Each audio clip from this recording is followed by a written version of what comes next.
ভাঙড়ে শওকত মোল্লাকে ঘিরে বিক্ষোভ। ভোগালী পঞ্চায়েতে কার্যালয়ে বৈঠকের সময় বিক্ষোভ। পঞ্চায়েতি কার্যালয়ের সামনে তুমুল বিক্ষোভ দেখায় আইএসএফ এর সমর্থকরা।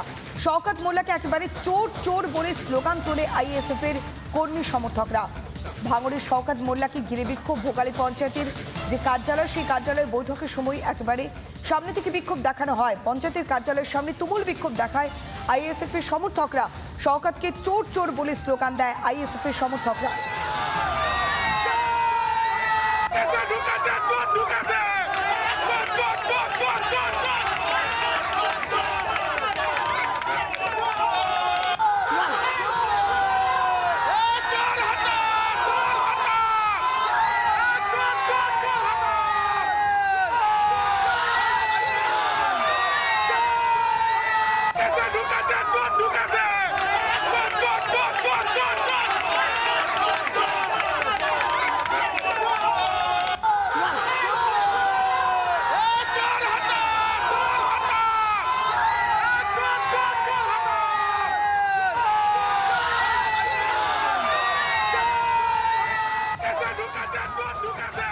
শওকতকে ঘিরে ঠিক এইভাবে চোর চোর স্লোগান দিচ্ছে আইএসএফ এর সমর্থকরা। কি কারণে তাদের এই স্লোগান, শুনুন। সেই টাইমটায় ওরা কি করে আমাদের দিয়ে কাজ করে নেয়। আজকে আমি গিয়েছিলাম, আমার মেম্বার ছিল, আমি সেক্রেটারিকে বললাম যে আমাদের যে এই যে মিটিংটা হচ্ছে এটা কিসের মিটিং। সেক্রেটারি বললো আবাস যোজনার মিটিং। প্রথম বললো আবাস যোজনার মিটিং। তারপরে যখন আমরা বললাম আবাস যোজনার মিটিং কি শুধু টিএমসির লোকই করবে, আইএসএফের লোক করতে পারবে না, তখন বললো তখন আমি জানি না, ওটা যা জানে প্রধান জানে। আমরা সেক্রেটারিকে বলে এসেছি, সেক্রেটারি এর হিসেব দেবে। আর ওই পঞ্চায়েতের যে মেন উদ্যোক্তা সেক্রেটারি, তো আমরা সেক্রেটারির কাছ থেকে আমরা এটা বুঝে নেব।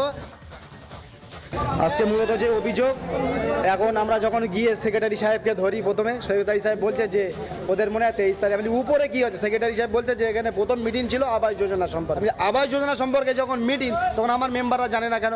বলে সেটা তো বলতে পারবো না, আমরা অনলাইনে দিয়েছিলাম। আমাদের উপরে কী চলছে, সরকার সাহেব রয়েছে উপরে কী চলছে, বলে উপরে 23 তারিখের মিটিং যে আছে কাঁটাডাঙ্গা, সেই বিষয় আলোচনা চলছে। তাহলে এটা কি পঞ্চায়েতটা কি টিএমসির পার্টি অফিস বানাতে চাইছে ওরা? যদি টিএমসির পার্টি অফিস তাই বলুক না, তাহলে আমরাও যেতাম, দেখতাম কি মিটিং করছে ওর ভিতরে। খালতু এরকম বলে চলবে না। যদি থানাটাকে আপনারা ঘুঘুর ভাষা বানাচ্ছে, এবার পঞ্চায়েতটাকে বানাবে, তাই তো? পঞ্চায়েতের উপরে কোনো দিন কি আমি জনসাধারণের কাছে জানতে চাই পঞ্চায়েতে কি কোনো পার্টির মিটিং হওয়া উচিত? পঞ্চায়েত কি তৃণমূল কংগ্রেসের দলীয় কার্যালয়ে প্রশ্নই তুলছেন আইএসএফ এর কর্মী সমর্থকরা। তখন ঠিক পাল্টা কি সাফাই দিচ্ছেন শওকত মোল্লা, শুরু।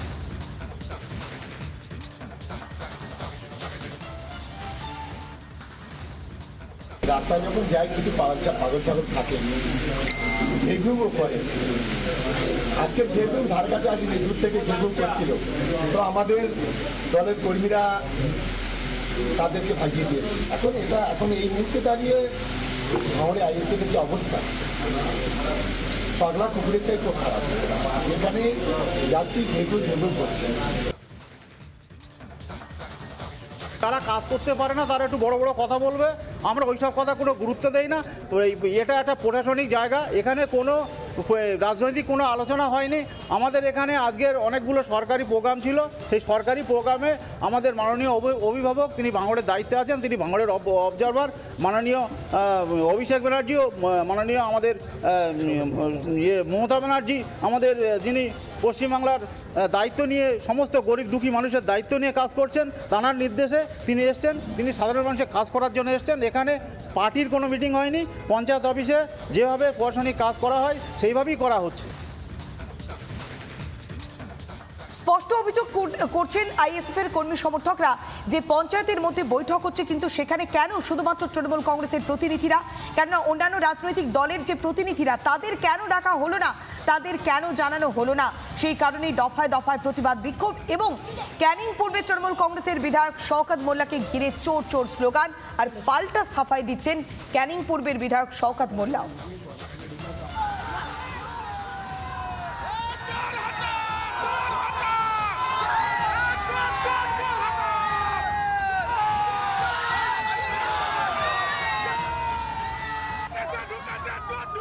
নানা ধরনের কন্টেন্ট দেখার জন্য লাইক করুন, শেয়ার করুন আমাদের ফেসবুক পেজ, সাবস্ক্রাইব করুন আমাদের ইউটিউব চ্যানেল।